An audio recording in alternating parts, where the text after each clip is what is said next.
પંચમહાલ જિલ્લા પોલીસે ઝડપી પાડી છે એક ગેંગને। આ ગેંગ શાળા અને આંગણવાડીને નિશાન બનાવીને ચોરી કરતી હતી।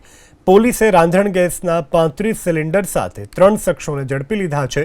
પૂછપરછમાં આરોપીઓએ કબૂલ્યું છે કે તેમણે હાલોલ અને કાલોલ તાલુકાની પ્રાથમિક શાળા આંગણવાડીમાંથી ગેસ સિલિન્ડર અને ચૂલાની ચોરી કરી છે।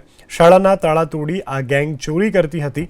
તેમની પાસેથી 35 ગેસ સિલિન્ડર, 4 ચૂલા, 1 બાઇક, કમ્પ્યુટર સહિત 1,46,000નો મુદ્દામાલ કબજે કરવામાં આવ્યો છે। સમાચાર ભાવનગરથી કે જ્યાં સામાજિક તત્વોની સામે પોલીસે કરી છે કાર્યવાહી। ઘોઘા રોડ ઉપરના આડોડિયાવાસ વિસ્તારમાં અસામાજિક તત્વોના વીજ કનેક્શન કાપી નાખવામાં આવ્યા છે। 5 મહિલા અને 1 શખ્સના વીજ કનેક્શન કાપી નાખવામાં આવ્યા છે। પોલીસે અસામાજિક તત્વોની યાદી કરી છે તૈયાર, જેના આધારે કાર્યવાહી કરવામાં આવી છે। પીજીવીસીએલની ટીમને સાથે રાખી વીજ કનેક્શન કાપી નંખાયા। પીજીવીસીએલની ટીમે અસામાજિક તત્વોના ઘરે 7 લાખની વીજ ચોરી ઝડપી હતી।